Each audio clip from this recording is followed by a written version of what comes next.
नमस्कार दोस्तों।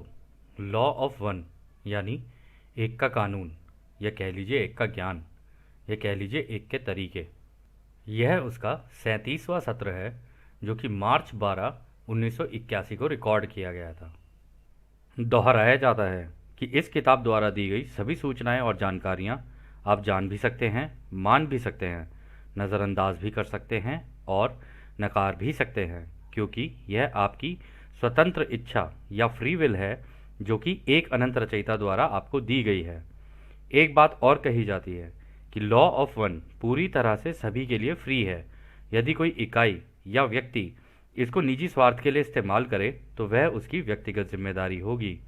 और साथ ही साथ यह भी कहा जाता है कि यदि कोई व्यक्ति इसको अपनी भाषा में परिवर्तित करके दूसरों से साझा करना चाहे या फिर इन वीडियोस को अपने चैनल पर चलाना चाहे तो वह भी ऐसा कर सकता है, क्योंकि वह भी उसकी फ्री विल है। तो जैसा कि राह हमेशा कहते हैं, हम राह हैं। हम आपका स्वागत एक अनंत रचयिता के प्रेम और रोशनी में करते हैं। अब हम बात करने के लिए तैयार हैं। तो पहला सवाल डॉन करते हैं, क्या राह हमारे द्वारा पहली किताब को पब्लिश करने के हमारे आज के प्रयासों के नतीजों के बारे में जानते हैं? तो राह कहते हैं हाँ, यह सही है। तो डॉन कहते हैं, मुझे नहीं पता कि आप उस कठिनाई पर कमेंट कर सकते हैं या नहीं जो हमें एक के कानून को उन लोगों तक पहुंचाने में होगी जिन्हें इसकी ज़रूरत है और जो इसे चाह रहे हैं। इस समय इसे चाहने वालों तक पहुंचाना आसान नहीं है। मुझे यकीन है कि बहुत से लोग हैं, विशेष रूप से घुमक्कड़ यानी वॉन्डरर्स, जो यह जानकारी चाहते हैं, लेकिन हमें डर है कि एक के कानून को अतिरिक्त मटेरियल के रूप में उन तक पहुंचाने के लिए कुछ और भी करना होगा। क्या आप इस पर कमेंट करना संभव मानेंगे? तो राह कहते हैं हाँ, यह संभव है। तो अगला सवाल डॉन करते हैं, क्या आप इस पर कमेंट करेंगे? तो राह कहते हैं हाँ, ज़रूर। सबसे पहले दूसरों की सेवा के कार्य के लिए हमने आपके समूह को चुना है, क्योंकि ये काफ़ी भीषण प्रकृति का कार्य है। यहाँ उपस्थित हर व्यक्ति ने यहाँ परिणाम की चिंता किए बगैर काफ़ी त्याग किया है। यहाँ हर व्यक्ति अपने दिल में खोज सकता है कि उन्होंने किस तरह का बलिदान दिया है, ये जानते हुए कि शारीरिक या भौतिक रूप से बलिदान काफ़ी मामूली है। सबसे बड़ा बलिदान तो यह है कि आप अपने इस समूह का माहौल सौहार्दपूर्ण रख रहे हैं और इसमें घुलने मिलने की जिम्मेदारी काफ़ी अच्छे से निभाई है। हमने इस स्थिति में आपकी कंपनता को पाया है, हमने आपकी कंपनता को देखा है। ये बार बार देखने को नहीं मिलता है। हम आपके अहंकार को बढ़ाना नहीं चाहते हैं, लेकिन हमें अपने इस विशेष संपर्क के लिए ज़रूरी हालात के साथ समझौता नहीं करना है। इस प्रकार यह आपने प्राप्त किया है और हमने स्वेच्छा से इस संपर्क को जारी रखना हमारा सम्मान कर्तव्य समझकर स्वीकार किया है, जो हमारी क्षमता के अनुसार सबसे अच्छा है, प्रकृति में सटीक है, और हम विनम्र तरीके से उन सारी चीज़ों को एक करने का प्रयास कर रहे हैं जिनका आपसे वास्ता है। दूसरा, इस संपर्क का आप किस तरह इस्तेमाल करेंगे यह पूरी तरह से आपकी समझदारी पर निर्भर करता है। हम ये सुझाव देंगे कि आप अपने सहज ज्ञान यानी इंट्यूशन को बहने दें, यानी कि इसका अच्छे से इस्तेमाल करें और इसके बारे में चिंता नहीं करें कि ये लोगों तक कैसे पहुंचेगा। हम इसी में खुश हैं कि हमने कम से कम आप में से एक के विकास में तो मदद की है। आप जो भी प्रयास करेंगे वो हमें कभी निराश नहीं कर सकता है, क्योंकि जिनकी हमने मदद करनी है वो संख्या पहले से ही एक से ज़्यादा है। तो दोस्तों, यहाँ पर रा को क्योंकि पता है कि एक व्यक्ति भी अनंत होता है यानी इन्फिनिटी है, तो रा ने उनको जब जिस तरीके से ये इन्फॉर्मेशन देनी शुरू की तो यहाँ पे डॉन परेशान हो रहे थे कि हम ये जो एक का कानून है, लॉ ऑफ वन है, लोगों तक कैसे पहुँचाएं, और शायद हमें और तरीकों का इस्तेमाल करना पड़े। तो रा ने कहा, देखो, तुम अपनी इंट्यूशन के ऊपर फोकस रखो और कुछ नहीं है। जैसा तुम्हारा दिल कहे ना वैसे करते चले जाना, इसको बहने देना। अगर तुमने ज़्यादा इधर उधर ये बुद्धि और ये सारी चीज़ों का इस्तेमाल किया ना, तुम पहले ही इतने बलिदान दे चुके हो, ठीक है। इतनी अपनी तबीयत तुमने ख़राब कर ली है, कार्ला की तबीयत ख़राब हो रही है, कहीं तुम्हारा कुछ हो रहा है, तो तुम इन सब चीज़ों के बारे में इतना सोचो मत। तुम बस ये सोचो कि तुम कितनों की मदद कर सकते हो, चाहे कम ही क्यों ना हो, बस इसके ऊपर फोकस करो कि ये तुम्हारा सम्मान और कर्तव्य है, तुम अपना कार्य करते चले जाओ। इसी तरीके से दूसरों को पता चलता जाएगा, वो अपना कार्य करेंगे। तो तुम इतना ज़्यादा अपने ऊपर जोर मत डालो, इस काम को जैसा चल रहा है वैसे चलने दो, परेशान मत हो। और उन्होंने ये चीज़ भी कही कि हमने तो तुम्हारे समूह के अंदर एक से ज़्यादा लोगों की कर दी, तो ये तो हमने पहले ही बहुत बड़ा काम कर दिया है, क्योंकि तुम एक नहीं, तुम एक के साथ साथ अनंत भी हो। हम तो ऐसे मानकर चलते हैं, क्योंकि हम तो तुम्हें रचयिता से कम ही नहीं समझते। जब तुम रचयिता हो तो हम तुम्हें उससे कम कैसे समझ रहे हैं। तो इस वजह से रा ने यहाँ पर ये बातें कही। फिर अगला सवाल डाउन करते हैं। मुझे कुछ प्रश्न पूछने में बहुत हिचकिचाहट होती है, शायद जिनका कोई महत्व ना हो या बहुत ही अधिक रूप से फैले हैं, यानी कि इधर उधर के सवाल, जिसके कारण आपके साथ हमारा संपर्क कम हो सकता है। लेकिन इस किताब को लोगों तक पहुंचाने के लिए कुछ जानकारियों को इकट्ठा करना आवश्यक है, जैसे कि कुछ निरर्थक जानकारियां जिसका एक के ज्ञान से कोई भी संबंध ना हो, कुछ जानकारियां जिसका संबंध हमारे समाज में मन, शरीर और आत्मा के विकास क्रम से है। यह लगभग आवश्यक प्रतीत होता है कि इसमें ऐसी जानकारियां शामिल की जाएं जिसका कोई महत्व नहीं है, और वो केवल इसलिए क्योंकि हमारा समाज इसी तरह से काम करता है, और इसी तरह प्रसार और प्रचार की प्रणाली मूल्यांकन करती है कि प्रसार के लिए क्या पेशकश किया जा रहा है। क्या आप मेरी इस समस्या पर टिप्पणी करेंगे? तो यहाँ पर डॉन ये कह रहे हैं कि मुझे ऐसा लगता है कि इस किताब के अंदर में कुछ ऐसी चीज़ें भी डालनी चाहिए, या ऐसे सवाल भी आपसे करने चाहिए जिसका वास्तविक रूप से मतलब लोगों की ज़िंदगियों से सच कोई लेना देना ना हो, चाहे वो मतलब मेडिटेशन से रिलेटेड हो या कुछ हो, लेकिन थोड़ी बहुत इधर उधर की जानकारियाँ भी होनी ज़रूरी है। क्योंकि हमारा जो समाज है, हमारे जो धरती के लोग हैं ना, उनकी सोच कुछ इस तरीके की है, वो आलतू फालतू की चीज़ों में तो ज़्यादा लगे रहेंगे, लेकिन जो काम की चीज़ होगी ना उस पर फोकस नहीं करेंगे। तो इसलिए मुझे लगता है कि उनका ध्यान केंद्रित करने के लिए शायद मुझे इस तरीके की चीज़ें डालनी चाहिए, ताकि कम से कम उन्हीं चीज़ों की जानकारियों को पाते पाते वो यहाँ तक आ जाए और इस एक के ज्ञान को ले लें, और फिर उसके बाद उन्हें जो करना है वो अपना कर सकते हैं। क्योंकि इस ग्रह के ऊपर ये जो प्रचार और प्रसार की जो चीज़ें होती है ना, इसी तरीके से होती हैं कि इसने ये कर दिया, उसने वो कर दिया, वो ऐसा, वो ऐसा, ये ऐसा, ये ऐसा, देखो आज वहाँ ये घटना घट गई, आज यहाँ हो गया, आज वो हो गया। तो जनता इसी चीज़ों के अंदर फंसी रहती है। तो लेकिन अगर उस तरीके की जानकारियां अगर हम लोग को डाल दें तो शायद हो सकता है कि वो इस एक के ज्ञान को लेने की कोशिश करें। तो राय इसका जवाब देते हैं, यह बिल्कुल सही है। इस संपर्क का स्तर और शुद्धता मांगी गई जानकारी के स्तर और शुद्धता पर निर्भर करती है। इस प्रकार हमने आपसे निवेदन किया है कि यदि आप हमसे विशेष तरीके की जानकारी की लगातार मांग करेंगे तो ये आपके उद्देश्य के लिए हानिकारक है। तो यहाँ राय ये कह रहे हैं कि अगर तुम ज़रूरत से ज़्यादा स्पेसिफिक जानकारियाँ लोगे ना, तो जनता सुनती तो है लेकिन फिर उसके बाद उसे नज़रअंदाज कर देती है। ठीक है, तो इसीलिए तुम ज़्यादा स्पेसिफिक मत हो। ऊपर ऊपर की जानकारियाँ जो है ना, जो मतलब जिससे उनको उनके बारे में जानने के लिए या फिर इस ब्रह्मांड के बारे में ज़्यादा जानने के लिए ज़रूरत हो, उस तरीके की जानकारी दे दो, ताकि अगर उनकी इच्छा हो तो ले लें, नहीं हो तो छोड़ दे, कोई बात नहीं। फिर वो आगे कहते हैं, इसके अलावा जैसा कि हमने आपकी स्थिति को समझने के लिए आपके दिमाग को स्कैन किया, जो कि हमारे कुछ शब्दों की टाइप की गई कॉपी से संबंधित है, हमने पाया है कि हमारे जानकारी को देने के लिए हमने जिस तरह की भाषा का इस्तेमाल किया है उसके लिए आपने आलोचना का सामना किया है। हम आगे से ध्यान रखेंगे कि डेटा के संबंध में हमारे झुकाव के कारण यहाँ तक कि सबसे विशेष रूप से पूछे गए सवाल का जवाब भी हमारे समूह द्वारा इस तरह के शब्दों में दिया जाएगा कि जवाब की बारीकियों को काफ़ी सटीकता से समझा जा सके। आपके आलोचक इस किताब को सरल और स्पष्ट भाषा के रूप में चाहते हैं, हालांकि यह उनके विरोध की गंभीरता को कम करता है, यानी कि वो हर हालत में आलोचना करेंगे ही, इसलिए आप उनकी ज़्यादा परवाह मत कीजिए। इससे ज़्यादा हम कुछ नहीं कह सकते। आपकी स्थिति में हमारा ये विचार है, आप जो करना चाहते हैं वह पूरी तरह से आपका निर्णय है, और हम आज़ादी के कानून का उल्लंघन किए बिना हर तरह से आपकी सेवा में बने रहेंगे। तो दोस्तों, राह ने भी देखो कह ही दिया, कह रहे कि देखो जो आलोचना करने वाले होते हैं ना, हम तो चलो ठीक है अपने शब्दों को थोड़ा इधर उधर फेरबदल करके बोल देंगे, लेकिन जिन लोगों को आलोचना करनी होती है वो तो करेंगे ही करेंगे, तुम उनको रोक तो नहीं सकते हो। क्योंकि वो ये कहेंगे अरे इसमें तो ये ऐसा है, अरे हमारे वाले में तो ऐसा है, हमारे धर्म में तो ये लिखा है, उसके धर्म में तो ये लिखा है, तो वो आलोचना तो वो करेंगे ही करेंगे। उनको जानना नहीं है सच, उनको ये जानना होता है कि जो जानकारी मुझे है क्या ये चीज़ उसको कन्फर्म कर रही है या नहीं कर रही है। बस इसको दोस्तों अंग्रेजी में कहते हैं कन्फर्मेशन बायस। यानी जो चीज़ आपको ज्ञान है या जो चीज़ आपको पता है, उससे आपके सामने से जो जानकारी है यदि उससे मिलती जुलती हुई ना, तो आप उसे एक्सेप्ट कर लोगे, वरना आप उसे एक्सेप्ट नहीं करोगे, क्योंकि वो कुछ और ही लगेगी आपको कि नहीं नहीं, ये हमारे मतलब की कोई चीज़ नहीं है।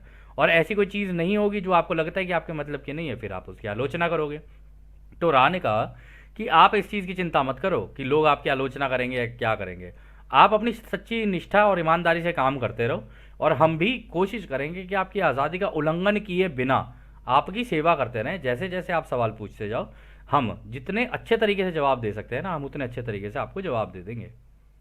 फिर अगला सवाल डॉन करते हैं, हम एक के कानून को लोगों तक पहुंचाने में होने वाली समस्या का हल निकालने का प्रयास करेंगे। ऐसा हमें थोड़ी सावधानी से करना होगा, पर हम इसे करके ही रहेंगे। मैं जब तक जिंदा हूं तब तक बिना रुके इसे लोगों तक पहुंचाने का पूरा प्रयास करूंगा। मैं सोच रहा हूं कि एक किताब लिखना ज़रूरी है, शायद यूएफओ के बारे में, क्योंकि एक का कानून इस घटना से संबंधित है। एक के कानून का संबंध सारी घटनाओं से है, लेकिन इस घटना का उपयोग करके मुझे इसे लोगों तक पहुंचाना सबसे सरल लग रहा है। तो दोस्तों देखो, डॉन को भी समझ में आ गया, उसको पता है कि क्या कहते हैं, ये जो यूएफओज है ना, ये बिल्कुल आप लोगों को नजर आने शुरू होंगे। उस टाइम से ये शुरू हो गई थी एक्टिविटीज़, पूरे वर्ल्ड में शुरू हो गई थी 1942 से। तो जब ये शुरू हो गई थी तो कह रहे थे कि यही एक तरीका है कि इसका इस्तेमाल करके, क्योंकि लोग इसके बारे में जानना चाहते हैं, तो इसके बारे में जब जानना चाहेंगे तो ये तरीका सही है कि मैं एक किताब यूएफओ पे लिख दूं, फिर उस किताब के द्वारा फिर वो एक के ज्ञान के ऊपर आए, तो शायद उनका उनके लिए आसानी होगी।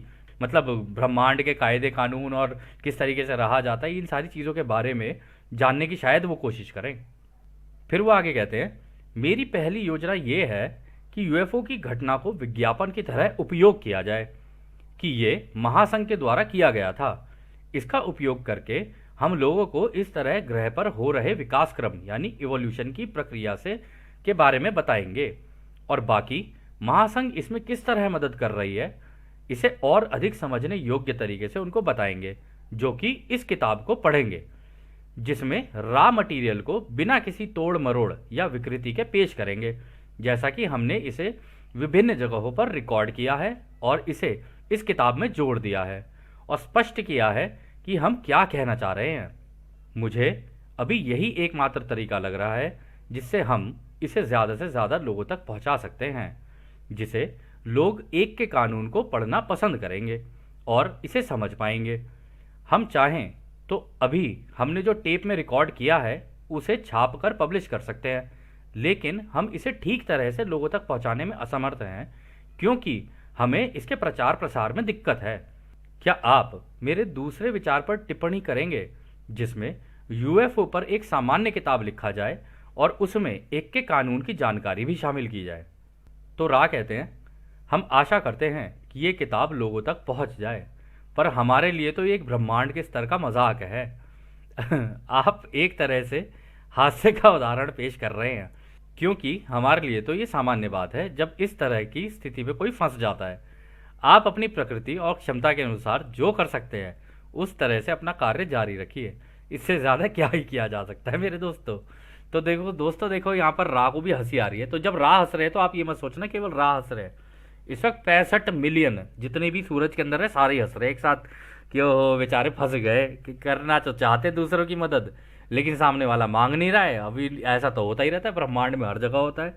और अभी नहीं समझ में आ रहा है एक का कानून क्या होता है, फ्री विल क्या होती है, कि भाई ज़बरदस्ती कर नहीं सकते सामने वाले के साथ, और ये पूछेगा तभी बता सकते हैं। तो ऐसी स्थिति में अब ये डॉन अपने आप को पा रहा है, तो बेचारा फंसा फंसा फंसा सा महसूस कर रहा है, क्योंकि रा भी निकल चुके हैं इन चीज़ों से। तो रा को पता है कि हमें पता है भाई तेरे साथ जो हो रहा है ना, हम सब जानते हैं कि कितने दुख और तकलीफों से तू गुजर रहा है, लेकिन बस तू अपना कार्य करता रहे, बाकी छोड़ दे जनता के ऊपर। जिसको लेना होगा लेगा, जिसको नहीं लेना होगा कोई बात नहीं, 25,000 साल की साइकिल आ रही है, पीछे से रिपीट कर लेंगे, तू इतना परेशान मत हो सबके लिए। तो इसी में वो ये भी कह रहे हैं कि भाई इससे ज़्यादा क्या ही किया जा सकता है मेरे दोस्तों। मतलब उनको भी पता है कि हाँ यार, बैंड तो बचती है इस काम को करने में, इतना आसान तो नहीं है। चलो कोई बात नहीं। तो खैर अगला सवाल डॉन करते हैं। ऐसे में अब हम उस सवाल के साथ आगे बढ़ेंगे जो हमारे पास पिछले सत्र में था। आपने बताया था कि हर तीसरी घनत्वता के व्यक्ति का एक हायर सेल्फ छठी घनत्वता में होता है, जो कि उस व्यक्ति की ज़रूरत के हिसाब से चलता है। क्या ये हायर सेल्फ भी शुरू की पहली घनत्वता से विकसित होकर आगे बढ़ रहे हैं, और क्या हायर सेल्फ का भी उसी के तरह का कोई हायर सेल्फ होता है जो कि उसके ऊपर की घनत्वता में होता है? तो दोस्तों यहाँ पर डॉन ये क्वेश्चन कर रहे हैं, वो कह रहे हैं कि ये क्वेश्चन हमारे पास लास्ट सेशन के अंदर था, तो ये जानना चाह रहे थे कि जैसे कि आपने बोला कि हम लोग थर्ड डेंसिटी में हैं, तो हम सबका एक हायर सेल्फ होता है जो कि सिक्स्थ डेंसिटी के एक हायर ऑक्टेव में होता है। आपको याद होगा उन्होंने बोला था छठी घनत्वता में तो है, बट थोड़ा हायर ऑक्टेव में, मतलब टूवर्ड्स सेवन्थ में जा रहा है, वो एंड तक पहुंच चुका है, वो सेवन्थ में जाने की कोशिश कर रहे हैं, यानी कि आपका मतलब गैलेक्टिक कोर के अंदर, यानी इस पूरी जो हमारी गैलेक्सी है उसके सेंटर के अंदर जाने की तैयारी में है वो। तो वो कह रहे हैं कि क्या ये लोग जो हमारे हायर सेल्फ होते हैं, क्या ये भी मतलब first density, second density, third density ऐसे क्रॉस करते हुए ऊपर जाते हैं, और जब ये ऊपर पहुंच जाते हैं मतलब सिक्स डेंसिटी के भी इवन हायर ऑक्टेव में, तो क्या इनके ऊपर भी क्या इनके हायर सेल्फ होते हैं? तो ये क्वेश्चन यहाँ पर डॉन ने किया है। तो रा कहते हैं इन विचारों को सुलझाना ही हमारा उद्देश्य है। हायर सेल्फ एक मैनिफेस्टेशन है जो कि अपने छठी घनत्वता की उच्च स्तर वाले को उसके भविष्य के व्यक्ति द्वारा दिया गया गिफ्ट है। रचयिता की संपूर्णता की तरफ जाने और आध्यात्मिक ज्ञान की प्राप्त करने से पहले मध्य सातवीं घनत्वता की इकाई का अंतिम कार्य होता है अपने सारे अनुभव को छठी घनत्वता की इकाई को दे देना, और उसके बाद वो समय की धारा में बह जाते हैं जैसे कि आप समय को नापते हैं। तो दोस्तों बहुत ही सही बात बोली उन्होंने कहा इसी तरीके के क्वेश्चन तो सॉल्व करने या उनकी तो सोल्यूशन देने हम तुम्हारे लिए आए हैं। वो कह रही जो हायर सेल्फ है ये तो मैनिफेस्टेशन है, यानी ये जो हायर सेल्फ है ना एक तरीके से सोच का हिस्सा है, यानी हायर सेल्फ एक इन्हीं के द्वारा क्रिएट की गई कॉपी है अपनी, मतलब जैसी कोई हायर उसमें भी सिक्स्थ डेंसिटी में होगा ना, वो अपनी एक छोटी कॉपी नीचे बना देगा, जैसे कि हम भी किसी की कॉपी हैं, जो हमारे आगे वाले हैं ना उनकी कॉपी है हम लोग, तो कह रहे वो अपनी कॉपी बना देगा, एक तरीके से मैनिफेस्टेशन है। कहता है और ये जो सिक्स्थ डेंसिटी में जो आगे होते हैं ना, वो कह रहे हैं उनके भविष्य के व्यक्तित्व द्वारा दिया गया गिफ्ट है वो उनको, कि भाई हम तो निकल गए उसमें भविष्य में, अब तुम पीछे से चल के आ रहे हो तो तुम बेसिकली हमारी कॉपी हो। तो ऐसा नहीं है कि वो ये कॉपी को क्रिएट करते हैं, लेकिन वो जो नीचे से जिसको वो गाइड करते हुए आ रहे होते हैं ना, वो एक तरीके से उनका मैनिफेस्टेशन है। क्योंकि जैसे आपका मैनिफेस्टेशन क्या है, हमारा हम लोगों का क्या होता है, हमारे बच्चे, तो इस तरीके से जो उनकी कॉपी पीछे से चल के चली आ रही होती है ना, वो उनके बच्चे की तरह ट्रीट करते हैं उसको। तो कह रहे हैं कि ये ही वो हमारा गिफ्ट है, ठीक है, ये आपको एक गिफ्ट की तरह दिया जाता है। और फिर उन्होंने आगे कहा कि क्रिएटर की पूरी उनका आध्यात्मिक ज्ञान, यानी उनका जो स्पिरिचुअल अंडरस्टैंडिंग है या उनका जो संतुलन है, उस तक पहुंचने के लिए ना, ये जब सेवन्थ की मिड डेंसिटी में होते हैं ना, तो तब जाके इनका लास्ट काम ये होता है, ये जो हायर सेल्फ के जो हायर सेल्फ होते हैं, तब इनका लास्ट काम ये होता है कि वो अपने नीचे वालों को जितनी उन्होंने नॉलेज गेन की होती है वो सारी उनको दे दें, ताकि वो अपने नीचे वालों की मदद कर सकें। तो इट्स लाइक कि जैसे हम लोग ऑफिसेज में होते हैं या अपने काम कर रहे होते हैं या नौकरी में भी होते हैं, तो हमेशा कोई नया बंदा आता है तो वो सीखने के लिए बोलता है कि भाई मुझे सिखा दो काम, फिर उसके बाद मैं आगे करूँगा। तो इसी तरीके से ये है कि ये लोग उसे सिखा देते हैं, फिर वो आगे काम करना शुरू कर देता है। तो कुछ इसी तरीके की वो कह रहे हैं बात यहाँ पर। और फिर वो एंड में ये कह रहे हैं कि फिर वो समय की धारा में बह जाते हैं, यानी अब वो जो ये टाइम होता है ना, टाइम ये कैसे काम करता है उसको अंडरस्टैंड करने के लिए निकल जाते हैं कि भाई एक ही जगह पे इतनी सारी चीज़ें वो देख, क्योंकि इस गैलेक्टिक कोर के अंदर अगर आप पहुंच गए तो किसी ग्रह पे कुछ चल रहा है, किसी ग्रह पे कुछ चल रहा है, कहीं पे कुछ चल रहा है, कहीं पे कुछ चल रहा है, कहीं सूरज में कुछ चल रहा है, लेकिन उन सारे समय को एक जगह पे कोइंसाइड करके देखना, कहते उसके अंदर वो बहते बहते फिर उसको सीखने की कोशिश कर रहे होते हैं। और इसीलिए रा ने यहाँ पे बोला कि क्योंकि आप समय को नापते हो, आप इसे एक एक्सपीरियंस नहीं समझते हो, आप इसे नापते हो, इस वजह से हम भी यही कहेंगे कि हाँ वो उस धारा में बह जाते हैं। फिर वो आगे कहते हैं आपका वो हिस्सा, यानी कि वो व्यक्ति जो छठी घनत्वता के अंतिम स्तर में होता है, उसका ये सम्मान और कर्तव्य होता है कि वो दोनों तरह के अनुभव लेते हैं, यानी कि हर घनत्वता के सारे व्यक्तियों के जीवन का अनुभव जहां जमा होता है उसे टोटल लिविंग बैंक का अनुभव लेते हैं और उन सारी सोच और कार्य को अपनी मेमोरी में रखते हैं। इसके लिए वो उन सारे साधन यानी कि अनुभव का इस्तेमाल करते हैं जो उनके लिए टोटल सेल्फ एक तरह के अनंत विचार के रूप में छोड़ कर गए होते हैं। तो दोस्तों देखा, उन्होंने बोल दिया ना कि आपका जो सिक्स्थ डेंसिटी का हायर सेल्फ है ना, ये उसका सम्मान, उसका कर्तव्य होता है कि वो दोनों तरीके के अनुभव ले। यानी एक तो वो जिंदगी जो जी रहा है, मान लो यहाँ रा की बात करें, रा कहाँ पर है, रा बैठे हैं सूरज के अंदर, ठीक है। तो एक तो वो वहीं का अनुभव ले रहे हैं, ठीक है। प्लस एक तरीके से आप इसको ऐसे भी देख सकते हो कि वो वहां पर ही बैठे बैठे अब जितने भी ग्रह हैं उनके एक एक व्यक्ति का अनुभव, क्योंकि टोटल सेल्फ वो पीछे से करके जा चुके हैं, वो सारा का सारा इनकी मेमोरी में डाल देते हैं। इनके पास एक टोटल लिविंग बैंक है, मतलब आप क्या काम कर रहे हो, हम क्या काम कर रहे हैं, दूसरा क्या कर रहा है, जानवर क्या काम कर रहा है, इस प्रत्येक व्यक्ति, हमारी धरती के ऊपर जितने लोग हैं क्या कर रहे हैं, क्या सोच रहे हैं और क्या काम कर रहे हैं, मतलब सोच और कर्म, उसकी सारी की सारी नॉलेज इनके पास है। और वो जाने से पहले वो सारा मेमोरी ट्रांसफर करके जाते हैं अपने नीचे वालों को कि ये लो, हमने पूरी जितना ज्ञान हम लोगों ने प्राप्त किया था ये हमने तुम्हें दे दिया है, इस ग्रह पे ये चल रहा है, इस व्यक्ति के साथ ये चल रहा है, ऐसा हो रहा है, ऐसा हो रहा है। अब यहां से आगे तुम लोग लेके चलो कि भाई इस किसके लिए कैसे उसको सपोर्ट करना है, कैसे किसकी हेल्प करनी है, उसके हिसाब से तुम इस मेमोरी का इस्तेमाल करके तुम आगे कर सकते हो। ये दोस्तों बिल्कुल ऐसे ही है जैसे कंप्यूटर में नहीं होता। कंप्यूटर के अंदर क्या होता है कि हम एक फोल्डर कॉपी करके दूसरे फोल्डर में डाल देते हैं। अब मान लो पहला वाला फोल्डर डिलीट भी हो जाए तो दूसरे फोल्डर में तो पड़ी है ना इन्फॉर्मेशन। इसी तरीके से हम कॉपीज बना बना के चलते हैं। तो यहाँ पर वही चीज़ चल रही है कि जितना एक फोल्डर के अंदर आपने इकट्ठा किया वो सारा का सारा उठा के, हो सकता है आपने पेन ड्राइव में डाल लिया हो सकता है आपने एक्सटर्नल हार्ड ड्राइव में डाल लिया हो, इस तरीके से उनको दे दिया कि ले भाई तेरे को चाहिए ना ये इन्फॉर्मेशन, ले तेरे को दे दी हम लोगों ने। और वो यहाँ पर बोल रहे थॉट फॉर्म की तरह छोड़ कर गए हैं, यानी कि उनकी सोच के अंदर वो सारी की सारी चीज़ें डाल के चले जाते हैं कि ये फॉर्म्स किस तरीके से काम कर रही है, मतलब कौन किस तरीके से काम कर रहा है, वो सारी चीज़ें डाल कर जाते हैं। फिर वो आगे कहते हैं इस तरह आप देख सकते हैं कि आपका हायर सेल्फ और आपका टोटल सेल्फ यदि तीनों को एक गोले में अलग अलग बिंदुओं पर रख देते हैं तो इन सब में केवल एक ही अंतर होगा और वह है आपकी समय स्थान निरंतरता, यानी कंटिन्यूम, सब एक ही है। तो रा भी ये देखो एंड में बोल दिया उन्होंने, सब कुछ एक ही है। कह रहे तुम्हें लगता है सब कुछ अलग अलग चल रहा है क्योंकि तुम्हारे यहां पर समय स्थान है, तुम इस जगह का एक्सपीरियंस ले रहे हो अभी। क्या लेकिन वहां पे हमें पता है कि हम अपना तो ले ही रहे हैं, अपने सूरज के अंदर का एक्सपीरियंस, लेकिन तुम्हारा भी एक्सपीरियंस ले रहे हैं कि तुम क्या कर रहे हो और तुमसे भी लगातार सीख रहे हैं कि तुम कैसे कैसे क्या सारी चीजें कर रहे हो। तो रा ने बोल दिया कि तुम अगर अपने आप को एक ग्रह के अंदर रख लो और अपने आप को अपना जो हायर सेल्फ है उसे भी ग्रह के अंदर ही रख लो अपने, और अपना जो टोटल सेल्फ है उसे भी अपने ग्रह के अंदर ही रख लो, और बिल्कुल ऐसे सोच लो कि तुम तीनों एक ही जगह पर हो। कह रहे तुमको लगता है कि ये मतलब अलग अलग बिंदुओं पे भी अगर तुम रखोगे ये तुमको लगता है कि अलग अलग है, और ये इसलिए तुम्हें ये स्थान समय का ये मतलब टाइम का और स्पेस का कॉन्टिन्यूम लगता है, अदरवाइज ये ऐसा है नहीं। रहने का सब कुछ एक ही है।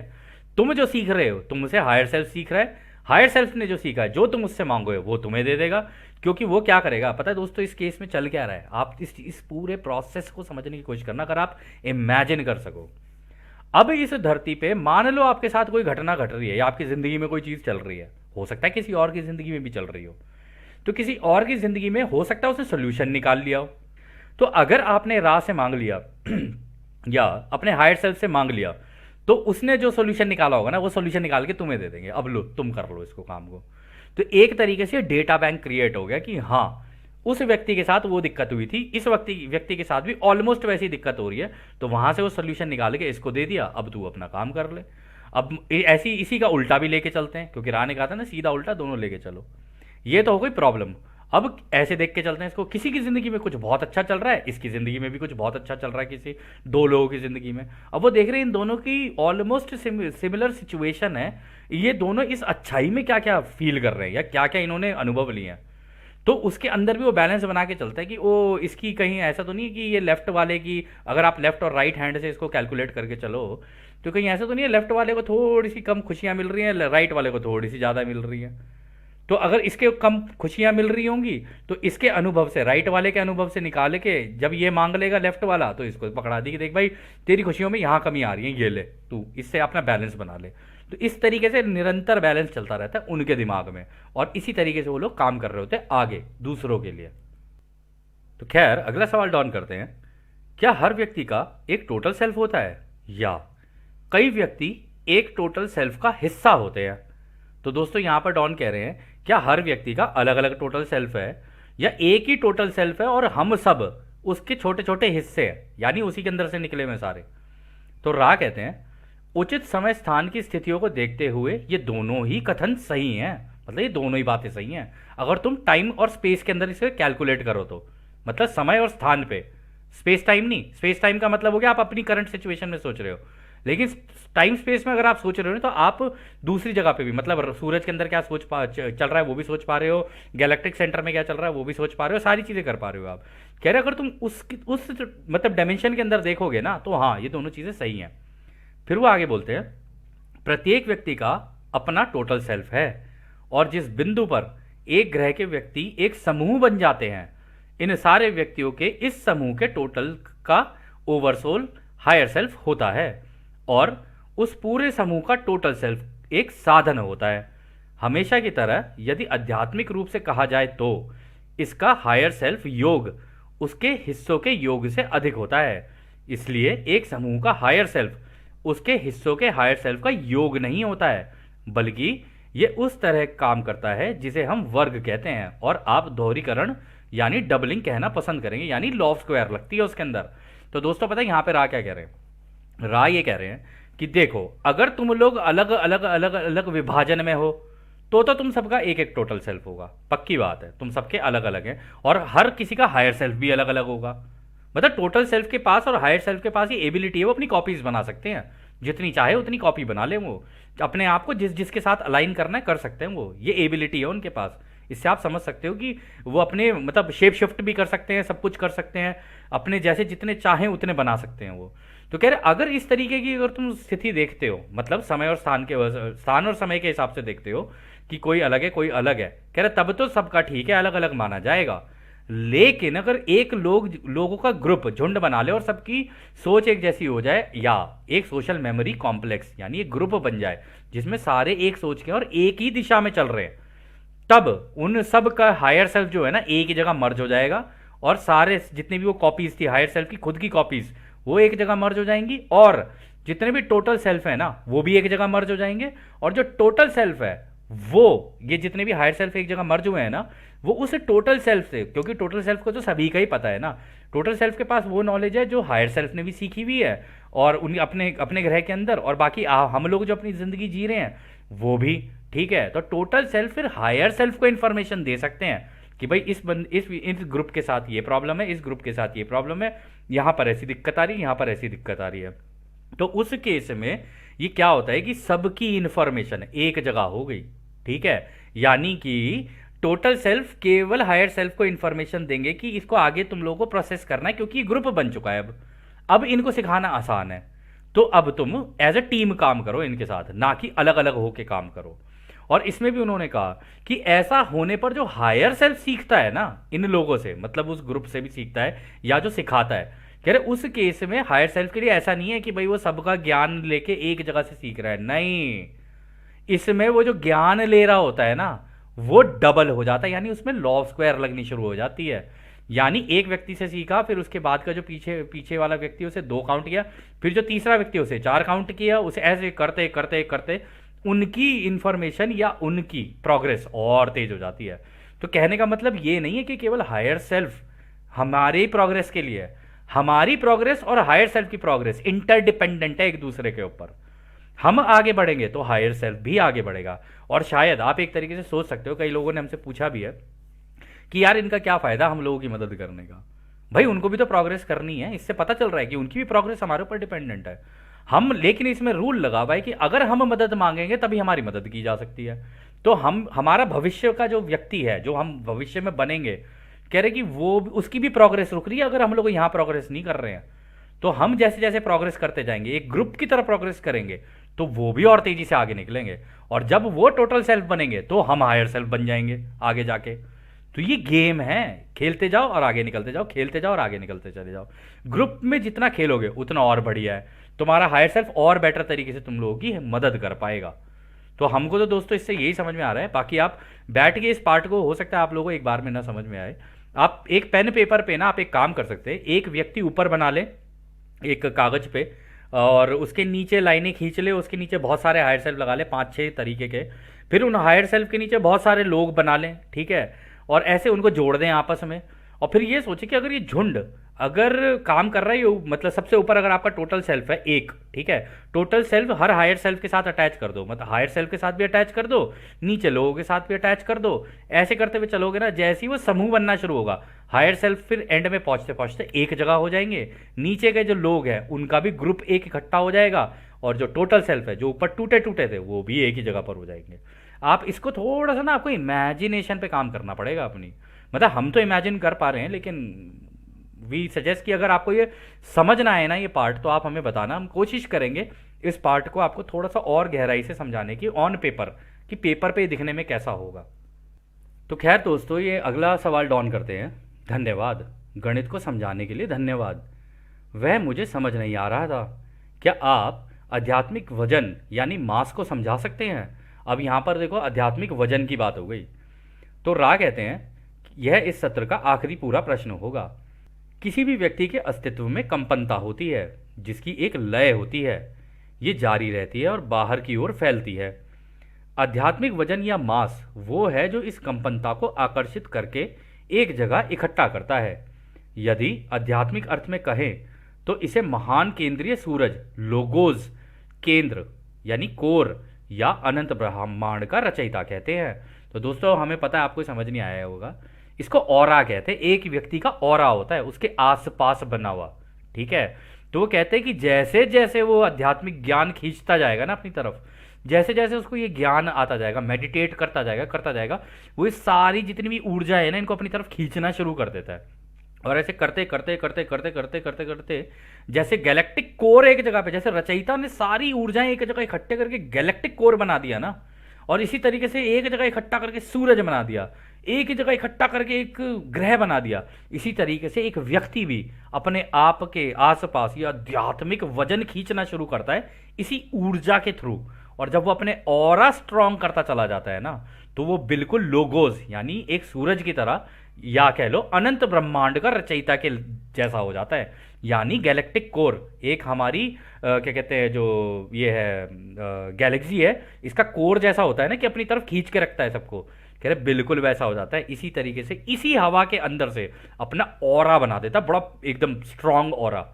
और इन्हीं ऊर्जाओं का इस्तेमाल करते हुए, इन्हीं छोटे छोटे कणों का इस्तेमाल करते हुए, इससे बनता है उसका आध्यात्मिक वजन। और ये बनता है उसके ज्ञान से, यानी उसकी जानकारी कितनी है, और दूसरा मेडिटेट कर करके उसने कितना अपना संतुलन बनाया है इन दो चीज़ों से। तो फिर अगला सवाल डॉन करते हैं।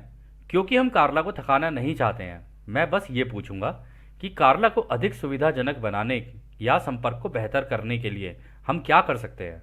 तो रा कहते हैं सब कुछ ठीक है, हम आपको अब एक अनंत रचयिता के प्रेम और रोशनी में छोड़ देते हैं। आगे बढ़ो और रचयिता की शक्ति और शांति में आनंदित रहो। आदुने। तो दोस्तों, यह सत्र यहीं समाप्त होता है, और जैसा कि रा ने भी अभी कहा और हमेशा कहते हैं, अब हम भी आपको उस एक अनंत रचयिता के प्रेम, उसकी रोशनी, उसकी शक्ति और उसकी शांति में छोड़कर चलते हैं। आदने हमारे दोस्तों, आदने वासु। धन्यवाद।